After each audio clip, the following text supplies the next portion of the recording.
please. We'll now proceed to oral questions put by members to ministers. Time is now 10 a.m. We'll conclude at 10:50. The Honourable Leader of the Official Opposition. Thank you, Mr. Speaker. Yesterday, the government announced an increase in 1,400 user fees, digging deeper into the pockets of all Nova Scotians, leaving taxpayers wondering if that is just the tip of the tax iceberg.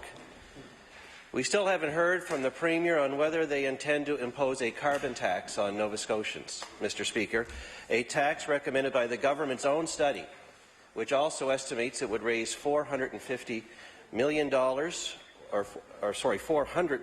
which is almost $450 per person. I'd like to ask the Premier a direct question. Is he considering a carbon tax, yes or no? The Honourable Premier. Thank you, Mr. Speaker. I appreciate the question from the honourable member. Mr. Speaker, we will deliver a budget in the coming days on April 9th, Mr. Speaker, but I will remind him it's the Progressive Conservative Party of Alberta who's raising taxes in this country, Mr. Speaker, not the Liberal Government of Nova Scotia. The Honourable Leader of the Official Opposition on his first supplementary.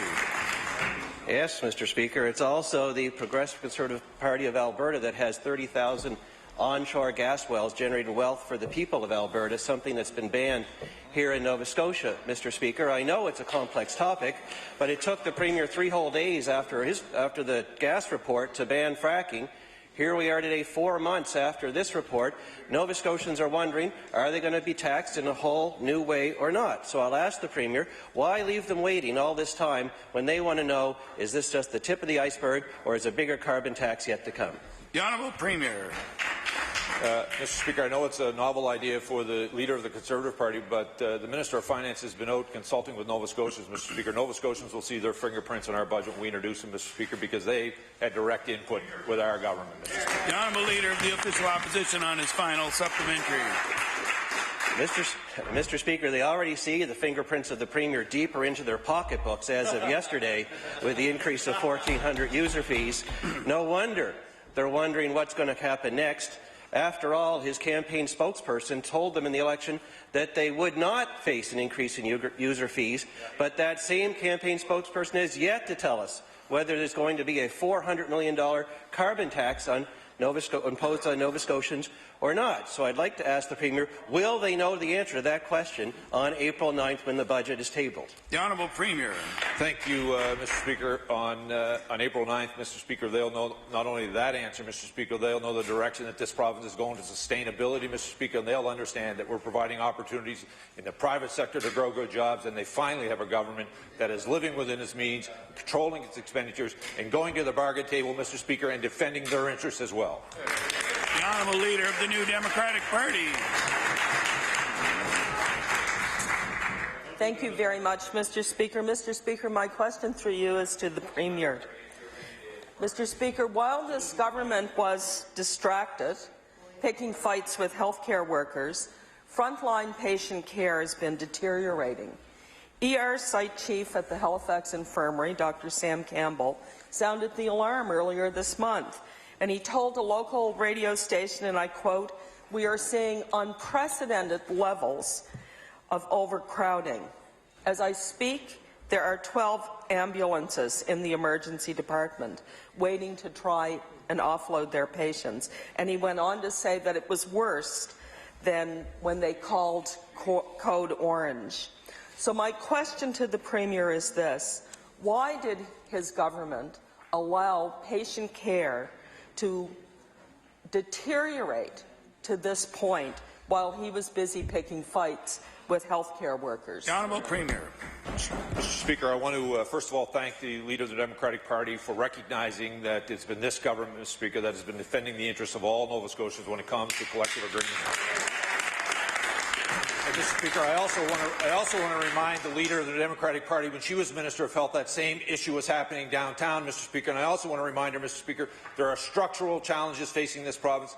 This government is going to get to the bottom of it, and I also want to remind that member opposite, Mr. Speaker, that while she was spending $700 million in wage increases, she did nothing to shorten wait lists or improve access to health care in Nova Scotia. The Honourable Leader of the New Democratic Party on her first supplementary. Mr. Speaker, when this person was Minister of Health, we never had a code orange. Right. The emergency rooms never had to declare an emergency, Mr. Speaker. Mr. Speaker, Dr. Campbell is worried about patient care. Dr. Campbell is worried about patient care, Mr. Speaker, and so am I. He's also worried about the stress that ER overcrowding is having on emergency room staff. And he said that the significant stress on staff is actually resulting in staff getting sick from the strain. It's a difficult situation. So, Mr. Speaker, I want to ask the Premier, why doesn't he care about the mounting stress levels on our frontline healthcare professionals? The Honourable Premier. Mr. Speaker, every member of this House, regardless of what side of the House they sit on, Mr. Speaker, cares about the people who work and operate across this province, Mr. Speaker. For the leader of the Democratic Party to suggest otherwise, Mr. Speaker, is simply unfair and is actually below that member, Mr. Speaker. But let me tell you, Mr. Speaker, the only solution to fixing health care isn't just writing another check and throwing $700 million at union leaders from one end of this province to the other. It's looking at the structural challenges that are in our system. We're continuing to work with health care providers across this province, and we will make structural changes. The Honourable Leader of the New Democratic Party on her final supplementary. Thank you, Mr. Speaker. I don't know where the Premier is coming from with the $700 million, Mr. Speaker. Perhaps he thinks healthcare workers should work as volunteers, Mr. Speaker. It seems to me that's what he's saying. Mr. Speaker, Dr. Campbell isn't the only one who's concerned. 33-year veteran ER doctor Robert Martell from the Richmond area says Premier McNeil needs to push the reset button on health care and listen to what frontline workers like Dr. Campbell have to say. And I'll table that, Mr. Speaker. So my final question to the Premier is this.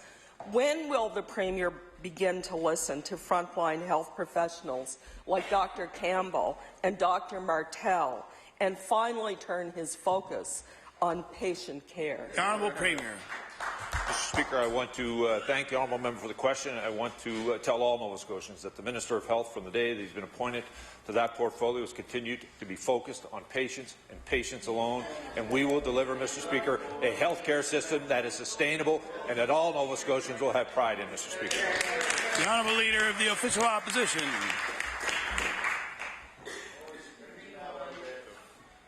Mr. Speaker, yesterday we learned that the government is going to increase our user fees, 1,400 of them across the board, not by CPI, as the Premier said, but some by as much as 160%.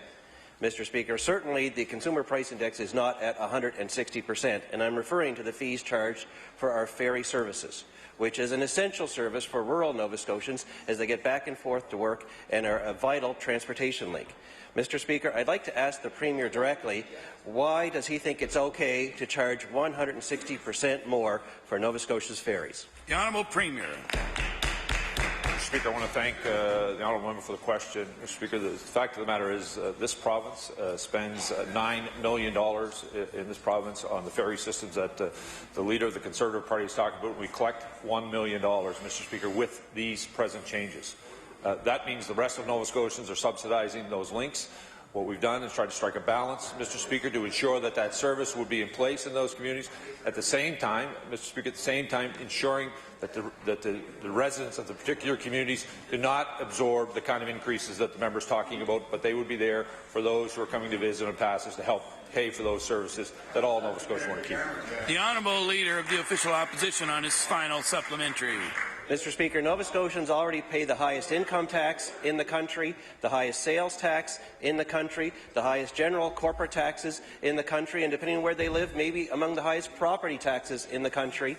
Now they see increases of up to 160% in their user fees, something the Premier himself has once described as just a fancy word for a new tax, Mr. Speaker. He also said of the previous government that if they believe so much in user fee increases, then they should be debating those increases right here in the legislature. This is a great example 100% increase for our ferries in rural Nova Scotia, something people use every day to get around. Mr. Speaker, why did the Premier not bring the user increases to the legislature for debate as he called for when he was in opposition? The Honourable Premier. Mr. Speaker, I want to thank the honourable member for the question. Mr. Speaker, the user fee does not even come close, Mr. Speaker, to covering the cost of delivering the services across this province, but I can tell you, Mr. Speaker, as I've said during the election campaign, I've said every day since, the financial challenges facing this province are enormous. They've been long-standing. They've been for decades in the build, Mr. Speaker. We have in 18 months continued to chart a course that will continue to rein in costs, the cost of delivering services to the people of this province, Mr. Speaker. And when we get to that point where we reach a balanced budget, Mr. Speaker, we'll ensure that we can deliver those savings back to the people of this province. The honourable member for Kings North. Thank you, Mr. Speaker. Mr. Speaker, my question is for the Minister of Finance. Mr. Speaker, according to Stats Canada, food insecurity happens when households don't have enough money for the variety of quantity and food they need. That's a sad definition, but a sadder fact contained in the Stats Canada Food Insecurity Report is that among provinces, Nova Scotia has the highest rate of food security at almost 12%. I will table that. That means a lot of Nova Scotian families don't have enough money to provide food for their children. Mr. Speaker, my question for the Minister is this. Given this alarming statistic, will the Minister of Finance reconsider reaching into the pockets of Nova Scotia families by raising 1,400 provincial fees? The Honourable Minister of Finance. Thank you very much, Mr. Speaker. And it's certainly the information that the member opposite brings to our attention is disturbing, and we are all, as I said in my speech at the Chamber the other day, all very concerned for the most vulnerable in this province. That is one reason why we need to have a province that is sustainable, that is able to balance its budget, that has money to reinvest where it's needed most. We have absolutely no opportunity to address some of these fundamental needs if we don't make structural change. Thank you very much. The honourable member for Kings North on his final supplementary. I'd like to thank the Minister for that answer, Mr. Speaker. Mr. Speaker, my supplementary is for the Minister of Health. According to Statistics Canada, food insecurity can be harmful to children's healthy growth and development. Living in a food insecure environment can pose numerous health risks to children due to a lower consumption of fruits and vegetables, milk and other products. Such deficiencies lead to serious health problems like obesity, developmental abnormalities, or a compromised immune system. Mr. Speaker, my question for the Minister of Health is this. Given the long-term costs and impacts of food insecurity will have on the Department of Health's budget, will the Minister of Health ask the Minister of Finance to rethink the decision to hike the fees and make Nova Scotians' lives even more expensive? The Honourable Minister of Health. Thank you very much, Mr. Speaker. I know one of the programs that does assist our families, our low-income families, is the child tax benefit. This is a program that is delivered with federal funding in conjunction with provincial funding, and we know that this is certainly helping families. We're in the final stages now of drafting a nutrition policy for our schools, and we know that the work that is done by an organization like Nourish Nova Scotia is doing absolutely tremendous work right across our province. But as the member points out, certainly there are needs that continue to need to be met. Thank you. The honourable member for Sackville-Cobequid. Thank you, Mr. Speaker. My question through you is to the Minister of Health. The Valley Regional Hospital reached a new level of overcapacity. In fact, the hospital was declared a Phase 3 overcapacity for more than 16 hours. In a period last week, Mr. Speaker. Earlier this month, acute care VP Tim Gass said since January there has been significant pressure on the hospital due to closures of long-term care beds in the area and a shortage of home care workers. So I'd like to ask the Minister, to the Minister of Health, is that when will the McNeil government begin to listen to the healthcare providers like Tim Gass and focus their attention on patient care? The Honourable Minister of Health. Thank you very much, Mr. Speaker. I'm not going to attribute the excessive patient flow into our ERs on seasonality. but we know that this year the flu was much more severe. In fact, we've had 3 times as many deaths, unfortunately, in our province from the flu this year. Severe winter took its toll, of course, on many injuries, and all of that was part of the mounting pressure. However, we do have that structural problem in a system that's nowhere near as integrated as what it needs to be. This is why the changes that are coming are indeed going to bring relief to ERs and make access to care brought to a new level in our province. The honourable member for Sackville-Cobequid on his final supplementary. Thank you, Mr. Speaker. I have to say, the minister has already indicated a moratorium on new long-term care beds. So what plan is he talking about? Amalgamation of District Health Authority is not going to help with a shortage of long-term care beds and a shortage of home care workers. Mr. Speaker, Tim Guest told the Chronicle Herald today the hospital is still pressured this week, but the situation is the same across the province. This is not the first time we've heard this. I was in Shelburne earlier this week, and I heard the VP for the new authority say at a public meeting the very same thing. So I'd like to ask the minister, what is he going to do to address the issues we've seen across the province in our emergency rooms with overcrowding? The Honourable Minister of Health. Thank you very much, Mr. Speaker, and to the member opposite. We know that there are a couple of spikes every year, primarily in March and July, on our ERs. What I can tell the member opposite that a great deal of work has been done with Capital Health and other emergency rooms across the province in just the past couple of weeks. And what I can tell the member opposite is that we will do a great deal more than move from Code Orange to Code Census. The honourable member from Hants West. Thank you, Mr. Speaker. My question for you this morning is to the Minister of Transportation and Infrastructure Renewal. As the Minister would know, we've had many conversations since he's became Minister, as well as during the last few months with regards to Highway 101, which is still untwinned, running through the Windsor area, and I know that they've been working on a plan, and I wonder if the Minister might be able to update me and all constituents this morning on that plan. Honourable Minister of Transportation and Infrastructure Renewal. Thank you, Mr. Speaker, and thank the member for the question. We certainly have many discussions about the 101, the entire corridor along the stretch where the member represents, and obviously it's an important stretch for the region. There are many significant challenges there. We do have we've been working on some short-term signage and alignment elements of the particular area around the causeway, and we're actually conducting now an internal review on the entire 101. So we're going to look at some short-term changes without question, and the member's been very good to bring those issues to our attention. But again, there's also long-term solutions there, and we're working towards that, and we'll certainly keep the member apprised of those plans as they move forward. Thanks. The honourable member for Hants West on his final supplementary. Thank you, Mr. Speaker, and through you, I would just ask the Minister, realizing it takes time to put a long-term plan in place, and it's expensive, and everyone understands and appreciates that. We have had discussions around short-term actions that could help with some prevention out there, and I wonder if there's a time frame for maybe seeing some of those short-term actions put into place. The Honourable Minister of Transportation. Thank you, Mr. Speaker. Certainly, there is, with some of the particular elements that the member had suggested, we are moving forward on some of those where we can, particularly with the real challenge that we're trying to address is putting a barrier through that very heavy traffic area through the Windsor Causeway, based on the fact that the alignment is very tricky to put, and there's not wide enough for the partitions, the Jersey barriers. So we're working on some of those things, but I'd invite the member to get in touch with our office, and maybe we can have a meeting about some of those things and how close we are to putting them together. Thanks so much.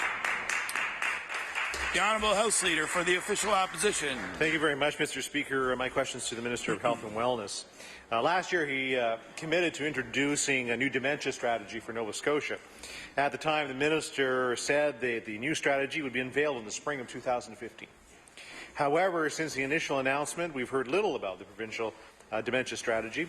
The PC caucus joins patients, their families and advocates, and the countless others who are keenly interested in steps the minister plans to take to address dementia and other mental health issues. So my question to the minister, will the minister please update the House on the status of the provincial dementia strategy? The Honourable Minister of Health.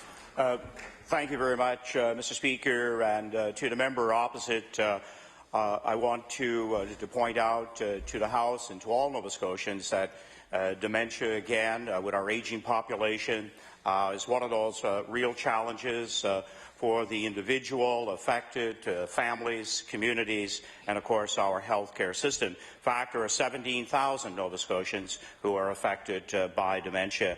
And this is why our government embarked on a strategy that will in fact have many pieces that can be acted upon, both in the short and in long term, to improve support to those families. And the member opposite won't have to wait too much longer. The Honourable House Leader for the Official Opposition on his final supplementary. Thank you very much. I respect the answer the minister gave. The dementia strategy is very important to all of us in this House and, of course, to all Nova Scotians, and not only the 17,000 people affected, but the families of those 17,000 people as well. An initiative as important as this deserves careful scrutiny from all invested in the success, including members of the House of Assembly. So my question, will the minister commit to unveiling the dementia strategy before the spring legislative session concludes so that opposition members can have the opportunity to question the minister on the contents in the House of Assembly? The Honourable Minister of Health. Very much, Mr. Speaker, and what our government and the department are working towards is a spring announcement on the dementia strategy. I was in the room today when we brought together 20 experts in dementia who said this was the first time that they had ever come together as a group to share their expertise and to plan for the province what I anticipate to be one of the most ambitious dementia strategies in our country. And I'm pleased to say that our province and is actually a co-lead with Alberta in working on a national dementia strategy. The Honourable Member for Sackville-Cobequid. Thank you, Mr. Speaker. The Seniors Pharmacare Program helps Nova Scotians aged 65 and over with the cost of their prescription drugs. More than 120,000 Nova Scotia seniors are currently enrolled in the program, and on January 29th, the minister eliminated the funding ratio that required the government to pay 75% of that cost to operate the program, with the seniors paying the remainder 25%. And I'll table that, Mr. Speaker. My question for the Minister of Health is why are you asking Nova Scotia seniors to burden more of the cost of the Seniors Pharmacare program? The Honourable Minister of Health. Thank you, Mr. Speaker, and to the member opposite. I'm sure he will be a most willing partner in telling Nova Scotians, and especially Nova Scotia seniors, that the premiums have not gone up. He knows that 35 Nova Scotians turn 65 each and every day, and what we're actually doing is spreading the cost of seniors pharmacare over a growing seniors population, and there has been no increase in premiums. We're doing what is necessary to do to make the right adjustment. The Honourable Member for Sackville-Cobequid on his final supplementary. I hope the minister listens. I did not say that. I said he's placing more burden on seniors who enter the Seniors Pharmacare program. He knows the difference, Mr. Speaker. Seniors in Nova Scotia aren't rich, Mr. Speaker. More than 17,000 Nova Scotian seniors received the Guaranteed Income Supplement. In 2014-15, seniors would have contributed more than $40 million towards the cost of the Seniors Pharmacare program. And now the minister wants them and collectively to pay even more share of the program, Mr. Speaker. There were other options the government could have chose. So my question to the minister, why does he think the seniors should pay more for the Seniors Pharmacare program, placing more burden on seniors who it should be on the government, Mr. Speaker? The Honourable Minister of Health.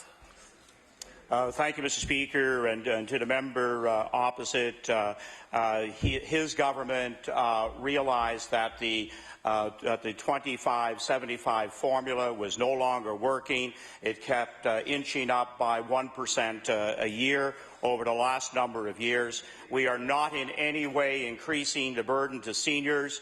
Our seniors who are receiving the OAS and the supplement do not pay a fee. The burden is not there on low-income senior Nova Scotians. And what I can tell the member opposite and all Nova Scotians, while I'm Minister of Health, there won't be an increase in premiums in seniors' pharmacare.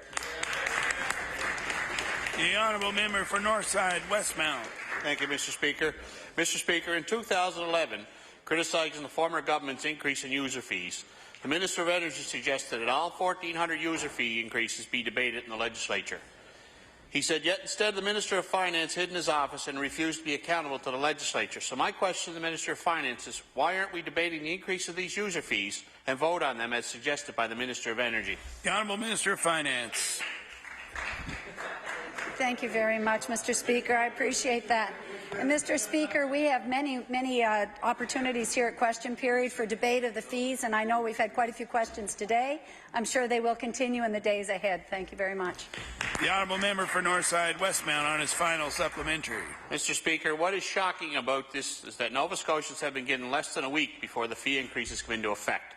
For those who use rural ferries, that is less than a week to grapple with a 160% increase in the cost on use of the ferry. At the very least, why did the Minister not provide Nova Scotians with more notice before increasing these user fees? The Honourable Minister of Finance. Thank you very much. And Mr. Speaker, earlier in question period, the Premier said it costs $9 million a year to run our ferries within the province, and that's a hefty fee, a very expensive fee. We receive back only, and in fact currently less than $1 million. With the fee increases, it will be about $1 million back towards that cost. So the people of Nova Scotia are very committed to the ferries. That's why they're being supported to such a high level. The Honourable Leader of the New Democratic Party with a 45-second question. Thank you very much, Mr. Speaker. My question is for the Premier. Yesterday, Alberta increased taxes, and they introduced a new health tax. The Finance Minister has been talking about Nova Scotians having to prepare to feel some pain. My question to the Premier is simple. Is part of the pain that Nova Scotians need to prepare themselves for a new health tax? The Honourable Premier.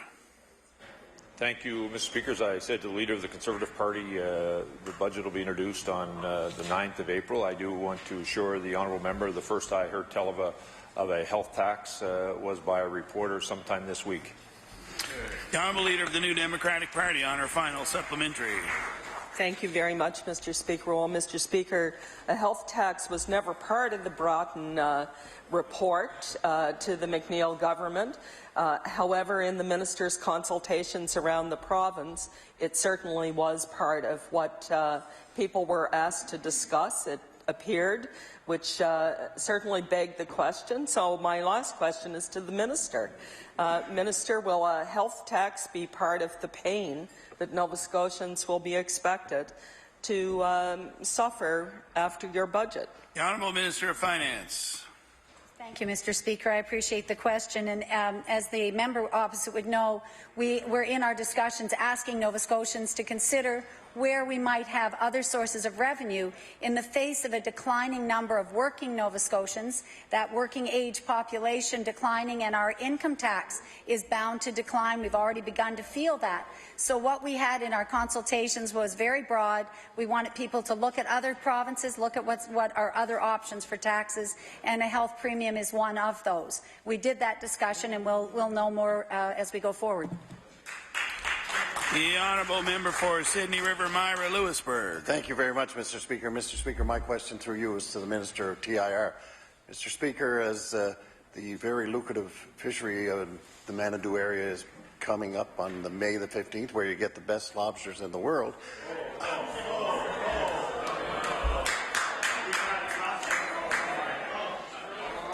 And Mr. Speaker, I would say that if there's others in other areas of the province that disagree with that statement, I'd be glad to do a testing for them. But Mr. Speaker, the question I have for the Minister of TIR is, with that very important season coming forward, I would wonder if he could tell us if the removal of the MV minor will be complete by May the 15th. The Honourable Minister of Transportation and Infrastructure Renewal. Thank you, Mr. Speaker, and I thank the member for the question. I'm going to table some photos from about 2 weeks ago of the MV minor. I saw the vessel again, hopefully for the last time. Where we're at now, based on the pictures and my terrible math, we're probably about 80% done of the actual removal of the ship. It's being pulled onto the beach and cut up and ready for salvage. So we're probably a few weeks away from the vessel being gone in its entirety from the water. Then we're into the very difficult logistics of moving by way of barge, the trailers, the equipment, all the heavy gear that's been shearing and cutting the vessel. So we're going to hit that target of May 15th for sure, and it looks like we're a few weeks away from actually having the boat entirely cleaned up. The Honourable Member for Sydney River, Myra Lewisburg, on his final supplementary. Thank you very much, Mr. Speaker. And Mr. Speaker, I want to thank the Minister for that answer. I guess one of the concerns that the fishery does have is that indeed, although the vessel will be out of the water, there still is the breakdown of the camp, as the Minister mentioned. Can we have a guarantee that no removal by barge will take place during the fishing season, because it would impact on that season? The Honourable Minister of Transportation.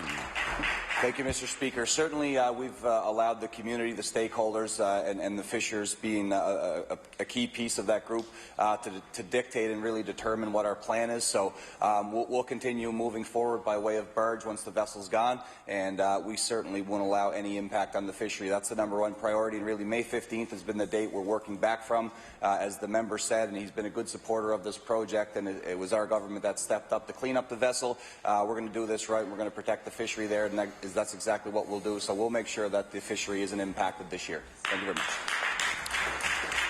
The Honourable Member for Inverness. Mr. Speaker, my question is for the Minister of Justice. Mr. Speaker, I understand that we're going to pass a bill in the legislature today, and that is a wonderful thing. It's very important. But there are a couple of things that struck me in a media briefing earlier this morning. One was that the mistake in the Limitations Act, as it's being referred to now, the indication by the Minister was that it was made by the Department. Will the Minister accept that ultimately it is the Minister who is responsible for the Department and what happens and what legislation is brought forward to this legislature? The Honourable Minister of Justice.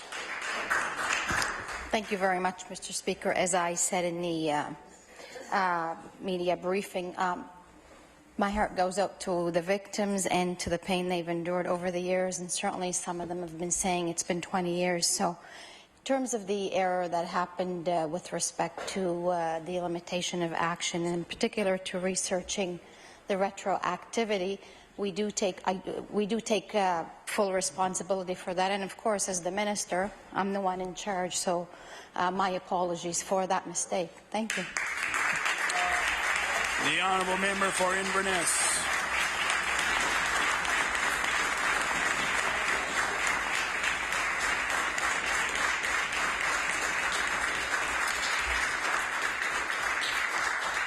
Thank you, Mr. Speaker, and I know that will mean something for the survivors. Mr. Speaker, another thing that was very striking during the briefing was a question that was asked by Dale Sutherland, and he had stated, "Who are you to tell me I cannot sue the person who raped me?" Mr. Speaker, I think this is important for the healing of the survivors. I think the issue has been divisive in this legislature. I know members have been upset with the discussions that have taken place, but I think it's important for the healing of the survivors that we put that aside. And I want to ask the Premier, as the Leader of the Government, if he would show some indication to the survivors that this government and this whole legislature understands what these people have been through and understand why this piece of legislation was so important and why they would be hurt with the delay in its passing. The Honourable Premier. Thank you, Mr. Speaker. Mr. Speaker, I think all members of the House have, over the last number of months, have been talking about this piece of legislation. I know particularly Mr. Martin has been here. I want to, on behalf of all Nova Scotians, congratulate him for his tremendous courage, not only over the last 4 months,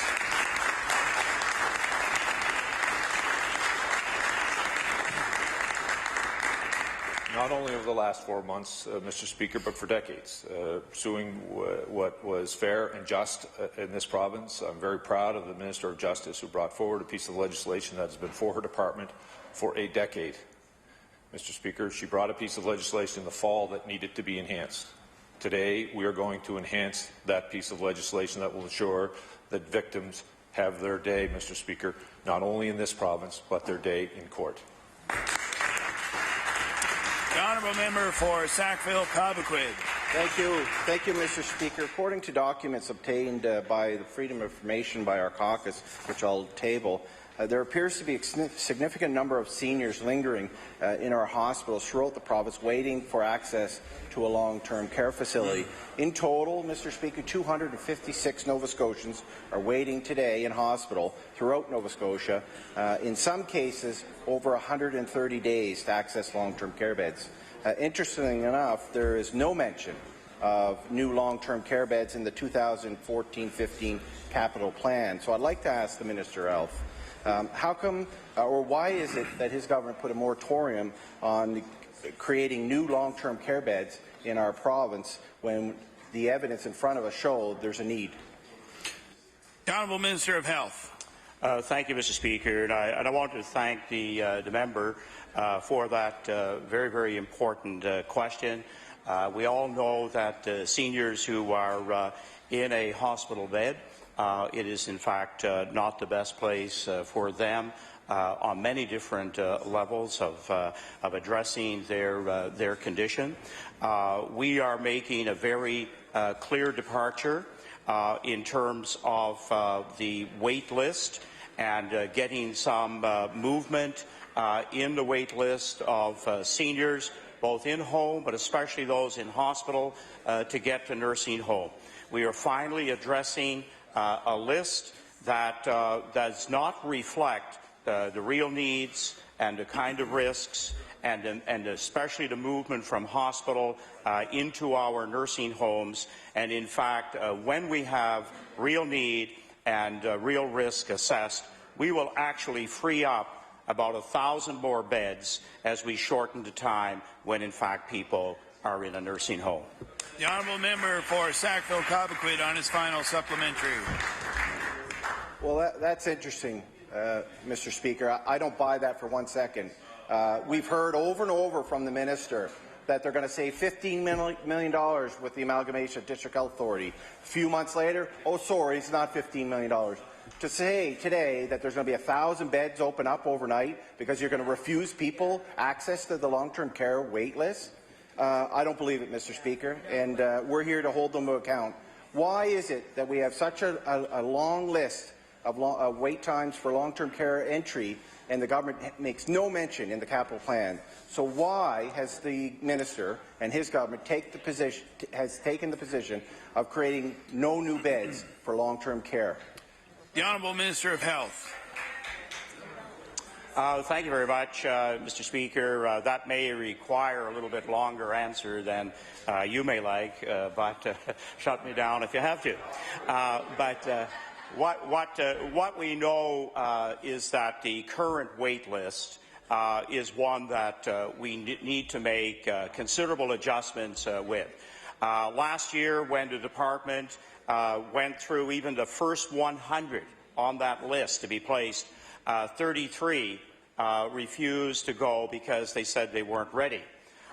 When Mount St. Vincent did a full study of the 2,500 on the list, it was almost 50% that said they weren't ready to go to a nursing home.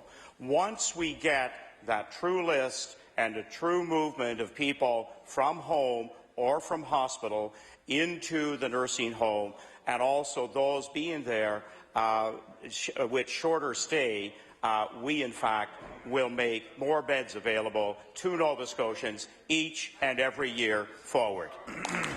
The honourable member for Pictou West. Thank you very much, Mr. Speaker. Yesterday, during question period, I asked the Minister of Justice what services the Department of Justice could provide to Nova Scotians who experience sexual assault. The Minister of Justice offered to provide them with phone numbers of people to contact. With all due respect, we know that some of those Nova Scotians already called a number, 911, and didn't get the services they needed, where they needed them, in a timely manner. Is the Minister of Justice saying the only service the province's justice system has for Nova Scotians who experience sexual assault is a phone directory? The Honourable Minister of Justice. Thank you very much, Mr. Speaker. And of course, we have many services available in the province, and quite frankly, in this government, we work across departments. We meet regularly I meet regularly with my counterparts, with Minister of Community Services, Minister of Health, Early Education. We talk about all of these aspects, and we have many services available. I would ask you to give me a call personally if you need to, and I certainly can not just give you a phone number, but direct you to any services that you may need. Thank you. The Honourable Member for Pictou West. Thank you, Mr. Speaker, and I thank the Minister for her answer. Statistics tell us that the victims of sexual assault victims are less likely to report to police than victims of other crimes. We know that many who experience sexual violence have an overwhelming sense of fear and guilt. And we also know there are a number of government departments responsible for ensuring proper protocol is followed for sexually assaulted victims. With a sexual violence strategy being developed for the past year, in fact, has the Minister of Justice collaboratively been working with the Minister of Health and Wellness, with the Minister of Community Services and so on to ensure that these crucial services for sexually assaulted victims are met? The Honourable Minister of Justice. Thank you very much. As I stated earlier, we are working across department lines with our counterparts, and I would request that the Minister of Community Services address that particular question for you so she can elaborate on it. The Honourable Minister of Community Services. Thank you, and I appreciate the honourable member across the floor, her concern on this, because I know what happened in Pictou this week. I'm very pleased to say that in the last year, Renee Ross and Jeannie Flynn have done an extraordinary job in talking to the community, meeting with over 60 community groups. We had over 1,000 people respond to the online survey. That development of that strategy has been ongoing in the last couple of months. It will be released this spring, and it will be the first time in the history of this province that there will be a sexual violence strategy to address the needs of victims in this province.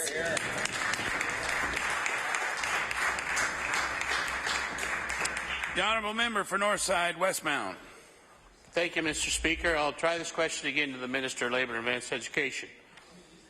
This June, thousands of students from across the province will graduate high school with a plan to continue their education in September at a post-secondary institution. Unfortunately, parents and students have no idea what the full cost of their degree will be due to uncertainty around tuition fees. So again, my question to the ministers, can the minister confirm whether the cap on tuition will increase or will remain in place? The Honourable Minister of Labour and Advanced Education. I want to thank the honourable member for his question for the second time, and we do realize that this is a significant investment for Nova Scotian families. These are big decisions that families are making, and unfortunately we can't reveal details ahead of time because of the budget, but I want to let the member know that we are committed to making sure that Nova Scotia institutions are in good shape for Nova Scotia students. Thank you. The Honourable Member for Northside Westmount on his final supplementary. Thank you, Mr. Speaker. Students want to have a level of certainty on how much it will cost for them to receive their degree. So far, the minister's answers have been a little vague and not reassuring to some of these students. Students are concerned that this budget will see further increases in both fees and tuition. After the elimination of the graduate retention rebate last year, I can understand how these students feel. Will the minister bring forward a new plan that will help Nova Scotia's post-secondary students? The Honourable Minister of Labour and Advanced Education. I want to thank the honourable member. Some of the details that I did reveal this week did in fact indicate that we will have increased services for Nova Scotia students. So, for example, a student who has a permanent disability will be able to access assistance under student assistance and have a much longer period to finish their degree, and they will be able to get up to $15,000 back if they qualify for a student loan. They'll be able to get the full provincial portion back even if they take up to 10 years to do their degree. And that's just one of the things that we're doing for our Nova Scotia students. We do understand that it's a significant investment to take on education, whether it's a community college or at university, but I want to assure the honourable member they will know the exact figure very soon. Many of the universities are in fact posting what they anticipate fees to be, and those are based on historical precedents. Thank you. The honourable member for Chester St. Margaret's. Thank you, Mr. Speaker. My questions to the Minister of Health and Wellness. Mr. Speaker, the situation at Fisherman's Memorial Hospital in Lunenburg is absolutely serious. Emergency room closures are up more than 10% over last year. So far, the Minister has said a CEC model would be implemented, and then he mused about introducing a family practice model, and then he said outright he just wasn't going to close the ER. So, Mr. Speaker, my question is, how has the Minister come to some conclusion about what to do to ensure better access to patient care at Fisherman's Memorial Hospital? The Honourable Minister of Health. Thank you very much, Mr. Speaker, and I thank the member for the question. And of course, as we know, Lunenburg is not open 24 hours a day now, but it still has it does have some periodic closures when a physician is not available. I've been down for a recent visit in the last couple of weeks, primarily with the collaborative medical practice, and they gave me a number of important insights as to what the community needs, and we're primarily for Lunenburg, realizing that primary health care is being delivered through that model at exceptional care, but it's the area, in fact, where we need to expand on. The honourable member for Chester St. Margaret's on her final supplementary. Thank you, Mr. Speaker, and thank you to the Minister. In October, I asked the Minister of Health whether or not he was planning to open a collaborative emergency centre at Fisherman's Memorial Hospital. The Minister said he needed to wait for a review of CECs to be completed first. The report was released 3 months ago, so through you, Mr. Speaker, I'm wondering how much longer will people in Lunenburg have to wait for a collaborative emergency centre to open in their community? The Honourable Minister of Health. Thank you very much, Mr. Speaker. And what I can tell the member opposite is that yes, we have the excellent report that Barry Jane Hampton have given us around CECs across the province. In fact, having a look at each one on an individual basis is very, very important to the direction we will take. We've also had very, very recent talks with Dr. John Ross, who is keen to work and support the new CECs that will develop across Nova Scotia. The honourable member for Kings North. Mr. Speaker, my question is also for the Minister of Health and Wellness. Overcrowding has been an issue in Valley Regional Hospital for the past couple of years, but reached new levels last week. The Kemptville Hospital was declared to be in Phase 3 overcapacity from 4:20 on March 17th to 8:30 the next morning. Not a very good St. Patrick's Day for them. The hospital has been in a prolonged state of overcapacity since January, and I'll table that report. Mr. Speaker, my question for the Minister is, can the Minister tell us what plans are in place to address this situation? The Honourable Minister of Health.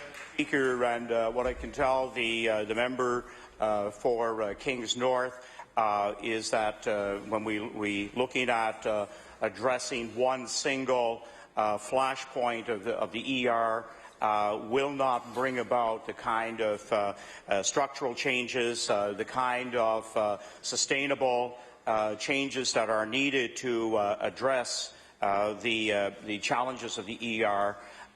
We need to look at the whole system, and that's why one provincial health authority, with in fact some very specific recommendations coming forward from Dr. Campbell and Dr. Petrie, will enable us to put in place both a short and a long-term plan for ERs, not only in capital, but also throughout the province. The honourable member for Kings North on his final supplementary. I'd like to thank the Minister for that answer. One possible solution in Valley Regional Health would be to build the Hospice and Palliative Care Centre. As the Minister knows, the fundraising for that is virtually complete now. My question for the Minister is, when can we expect the announcement on the construction of the hospice? The Honourable Minister of Health. Thank you very much, Mr. Speaker. And what I'm pleased to hear from the member from Kings North is that while he's not their health critic, he realizes the interconnectedness of the entire system because it's not just one little area that you correct. But he is addressing one of those areas that is a challenge for Valley Regional, and that is the number of palliative patients that from time to time will take up beds at Valley Regional. And in fact, on my desk this week... Order, please. Time allotted for oral questions put by members to ministers has expired. We'll now move on to government business.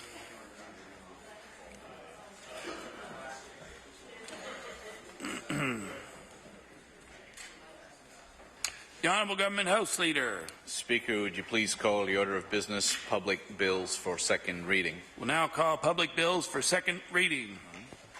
The Honourable Minister of Justice. Hold on, I got to call it first. The Honourable Government House Leader. Sorry. Mr. Speaker, would you please call bill number 71? We'll now call bill number 71 for second reading. The Honourable Minister of Justice. Mr. Speaker, thank you very much. I move that bill number 71 be now read a second time. Mr. Speaker, during the last House session, we introduced amendments to the limitation of actions that modernize and improve the piece of legislation. The